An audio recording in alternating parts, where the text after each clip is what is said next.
하이 밴드위스 메모리거든요. HBM이라고 하는. 그리고 그것의 제작을 누구한테 맡겼느냐, 이걸 누가 해주겠어? SK 하이닉스하고 삼성전자죠. 그래서 여기서 제작을 한 거예요. 그런데 이걸 해서 납품을 받아가지고 실제 게임용 컴퓨터에다가 집어넣어 봤는데 이 게이머들 반응이 영 시원찮은 거예요. 돈만 더 많이 들어가고. 그래서 AMD가 이거 포기했습니다. AMD가 포기를 했는데, 그러다가 보니까 삼성전자도 이거 괜히 그냥 돈만 쓰고 했네. 그래서 삼성전자도 그래서 포기를 한 거예요. SK 하이닉스는 그 팀을 그대로 유지를 했어요. 그런데 AI가 대박이 터진 거예요. 그리고 엔비디아가 대박이 터지게 된 거죠. 그러니까 HBM을 계속 만들고 있는 데는 어디입니까? SK 하이닉스죠. 부랴부랴 삼성전자도 다시 그걸 만들기 시작했는데 SK 하이닉스만큼 빨리 나가지를 못하고 있는 상황인 거고, 그래도 제일 실력이 좋은 데가 SK 다음에는 삼성전자고 마이크론이고 뭐 이렇게 된 거죠. 그래서 대한민국 반도체가 이렇게 뜬 거라고 보시면 되는 겁니다. 그런 과정들을 거쳐왔어요. 하지만 한국은 이 파운드리라든가 이런 거는 아직 잘 안 되고 있는 상황이에요. 우리는 메모리 가지고 지금 대박을 내고 있는 상황이다. 이렇게 이해를 하시면 되겠죠. AI가 워낙 잘 나가기 때문에 AI와 관련된 산업들이 저는 잘 될 거라고 봅니다. 그 산업이 뭐냐 그러면 그게 전기 산업이에요. 발전, 또 송전도 굉장히 중요하거든요. 발전과 송전 산업이죠. 자, 그러면 구체적으로 그러면 어떤 게 있느냐? 발전은요, 원자력 발전이죠. 원자력 발전과 관련된 산업, 그것과 관련된 기업들이고요. 그 다음에 송전과 관련된 기업, 이거는요, 사실은 이거는 그야말로 사양산업이었어요. 송전을 하려면 뭐가 필요합니까? 철탑 세워야 되잖아요. 전기줄 연결해야 되잖아요. 또 변압기 설치해야 되잖아요. 이게 전기산업이에요. 이거는 그야말로 사양산업이고, 이거는 그야말로 몇십 년 전의 산업이라고 보시면 되는 거죠. 그런데 이게 대박이 난 거예요. 왜? AI가 데이터 센터들이 전기를 그야말로 전기 먹는 하마인 겁니다. 그래서 2030년쯤 되면 전기 소모량이 지금의 한 30% 정도, 30%가 더 늘어날 거래요. 미국이 지금 어떤 계획을 세워놨냐면 원자력 발전으로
원자로 속에 이제 원자 핵분열이 일어나고 있는 그 원자로의 용량이 발전 용량이 1기가와트에서 한 1.5기가와트 정도가 돼요. 그러면 소형 원전이라고 하는 거는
여건에 따라서 발전이 되기도 하고 안 되기도 하는 거예요. 그런데 전기에 대한 수요는 어떻습니까? 그거하고 무관하게 이루어지는 거예요. 전기 수요는 밤에 전기를 많이 쓴다. 또 AI 데이터 센터 같으면 이게 언제 전기 소모량이 드러날지 알 수가 없어요. 사람들이 AI 이제 챗GPT라든가 또는 제미나이라든가 이럴 때 여기에 접속 많이 할 때 또 전기 수요가 많을 거 아닙니까?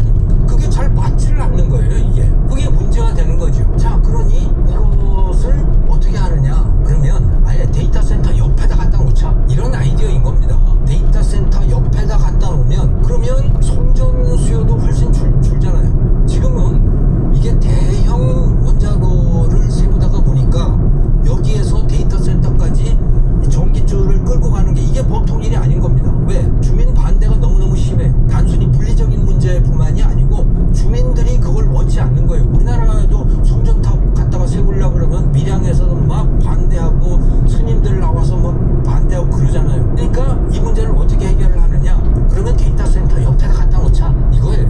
그럼 거기다 어떻게 하냐? 공장에서 만들어서 거기다 갖다가 조그만 거 300메가와트짜리 갖다 하나 놓지, 이런 아이디어들이라고 보시면 되는 겁니다. 전기가 많이 필요한데 그거는 뭐 원자로 몇 개 여러 개 갖다 놓자, 이런 거죠. 그런 아이디어로 시작했다고 보시면 되는 겁니다. 근데 이게 사실은 이 그러니까 전기 1메가와트당 가격을 보면 작을수록 비싸져요. 이게 역설적이죠. 작을수록 비싸지는데 어떻게 소형을 만들면서 싸게 하겠다는 것이냐? 작을수록 비싼 거는요, 압축을 하기가 너무너무 힘들기 때문에 그러해요. 예를 들어서 우리가 핵 추진 잠수함을 만들겠다고 지금 미국하고 서로 합의를 봤잖아요. 그게 될지 안 될지 모르겠지만 제일 어려운 거는 뭐냐면 바로 잠수함 속에다가 원자로를 집어넣는 게 제일 어려운 겁니다. 그게 바로 핵 추진 잠수함이거든요. 그러니까 잠수함 안에다가 원자력 발전소를 갖다가 집어넣어 놓은 게 바로 핵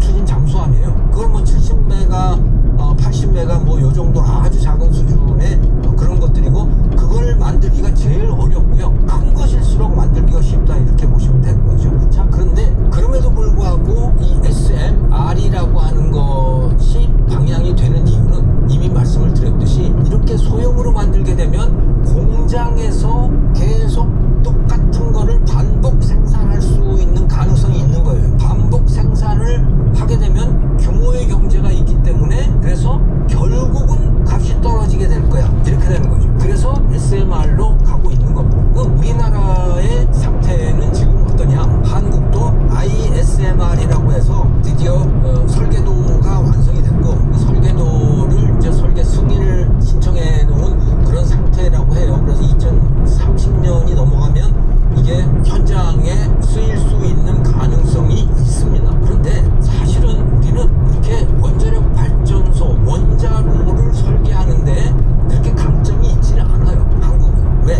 이 원자로를 설계를 하려면요, 엄청나게 많은 실험 데이터들이 필요합니다. 이게 기본적으로 뭡니까? 핵 폭발 과정을 컨트롤해서 전기를 만들어내는 거잖아요. 핵 폭발 과정을 좀 느리게 만들어서 그걸 가지고 거기서 나온 열로 물을 끓이고, 그 끓는 물에서 나오는 증기를 가지고 증기 터빈을 돌려서 발전을 하는 거거든요. 그게 원자력 발전이에요. 자, 그런데 여기서 제일 위험한 부분이 뭡니까? 핵분열을 잘 통제하는 거거든요. 그런데 우리는 그런 데이터가 기본적으로 없어요. 그렇게 우리가 물리학이 발전해 있지가 않다고요. 그 데이터를 많이 갖고 있는 데가 어디냐? 과학자가 많은 데들이고, 그게 미국이고 러시아고 뭐 이런 거죠. 그러니까 그들은 수많은 실험을 통해서 요걸 조건을 요렇게 바꾸면 핵분열 과정이 요렇게 바뀌더라, 뭐 한 그런 데이터들을 쫙 갖고 있어요. 우리나라는 그런 데이터가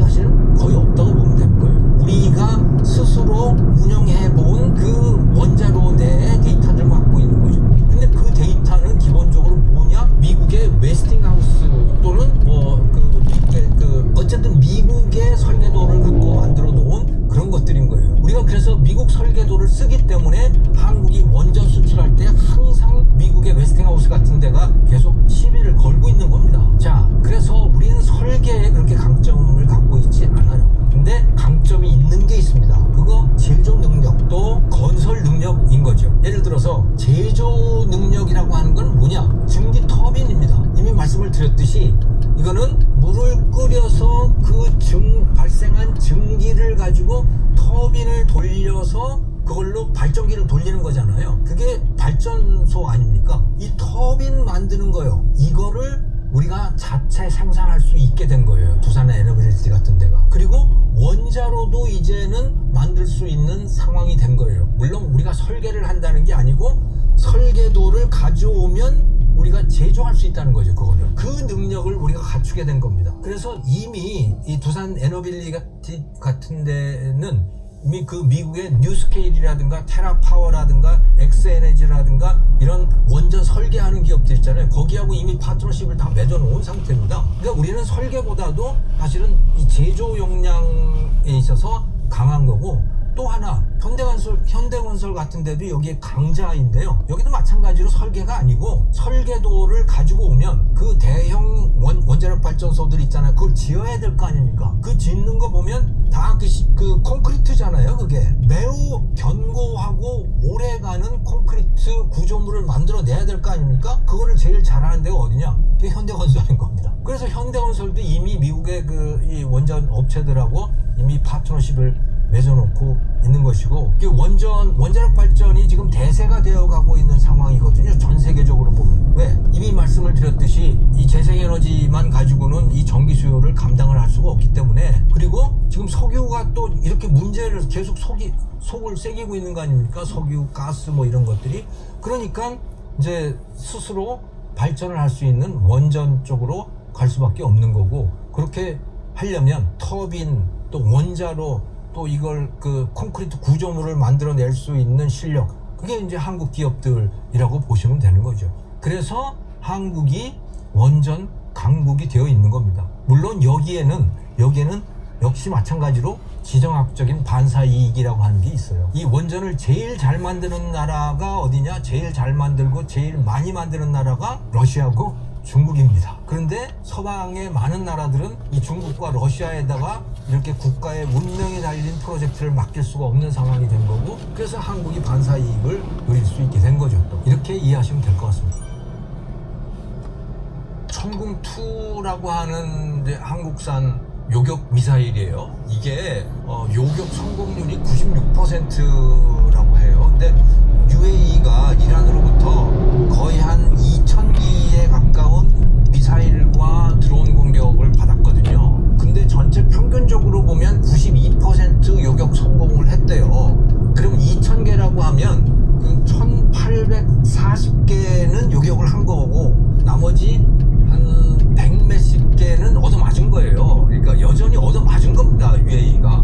그럼에도 불구하고 2,000개를 다 맞는 거에 비해서는 훨씬 낫잖아요. 저 덜 얻어맞으니까.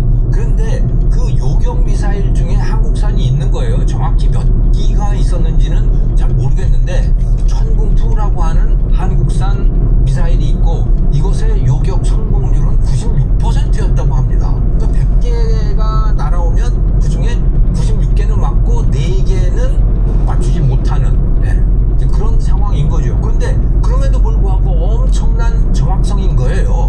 그래서 이 천궁2라고 하는 게 이 한국산 미사일, 요격 미사일이라고 하는 게 굉장히 성능이 좋구나 라고 하는 게 이번 전투를 통해서 본격적으로 드러난 거죠. 실전에서 이게 드러난 겁니다. 그러니까 빨리 이것을 갖춰야겠다라고 누구나 다 생각을 할 거 아닙니까? 근데 이번을 생각을 해보면요, 이란이 쏜 게 한 2,000기가 되잖아요. 그걸 막기 위해서 몇 개를 쐈겠어요? 요격 미사일을 2배는 최소한 더 쐈다고 생각하시면 됩니다. 자, 그러면 당연히 UAE의 무기 창고는 비어 있겠죠.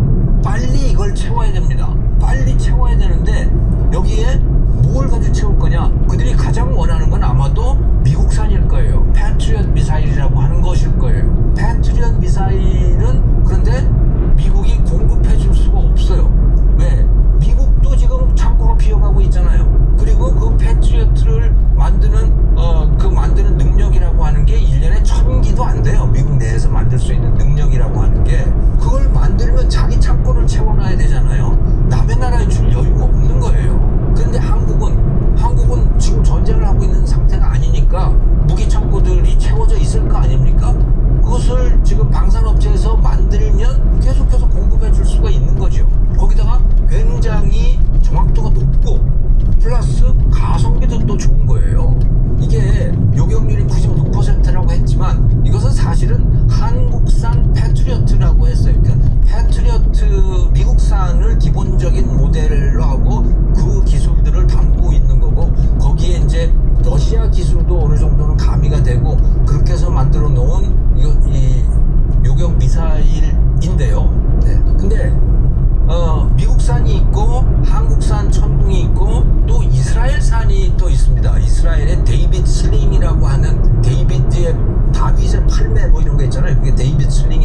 근데 이게 비슷한 역할을 합니다. 근데 가격이 어떻게 되냐면요, 미국산 패트리어트는 뭐 평균적으로 하면 한 50억 대요. 1기당 50억. 한국산은 15억, 이스라엘도 15억 정도 하는 거예요, 가성비가. 자, 그런데 UAE 입장에서는 그러니까 한국산이 매우 매력적이겠죠. 값도 싸지, 금방 또 공급해준대지, 그 정확도도 상당히 높지. 근데 이게 이스라엘산도 있잖아요. 비슷하단 말이에요. 근데 이스라엘산은 좀 깨름직해요. 왜? 아니, 이스라엘은 유대교고 자기들은 이슬람교잖아요. 그러니까 이스라엘하고 너무 친하는 것은 자기들로서는 원치 않아요. 그런데 한국이라는 나라는 뭐 그거하고 아무 관계가 없잖아요. 그러니까 한국산을 선호할 수밖에 없는 것이요. 그래서 지금 이와 같은 무기 시장이 형성되고 있는 거고, 이거는 UAE뿐만이 아니고 사우디, 카타르 주변 국가들 다 마찬가지고요. 또 저기 동유럽에 러시아하고 전쟁을 해야 되는, 전쟁 가능성이 높아지고 있는 그 나라들, 폴란드라든가 에스토니아, 루마니아, 핀란드, 스웨덴, 이쪽 나라들도 다 지금 비슷한 입장일 거예요. 미국산을 들여오자니 미국이 공급을 못해줘. 이스라엘산, 그쪽은 이제 이스라엘산을 쓸 수도 있겠죠. 하지만 그건 못지않게 정확도가 높은 한국산에 대한 수요가 굉장히 높아져 있는 상황이다. 이렇게 이해를 하시면 될 것 같아요. 그 연구소들이 추산을 해놓은 숫자에 따르면 기름값이 오르면, 그러니까 배럴당 $100 정도가 유지가 될 경우에 한국 경제가 부담해야 되는 추가 손실, 추가 유가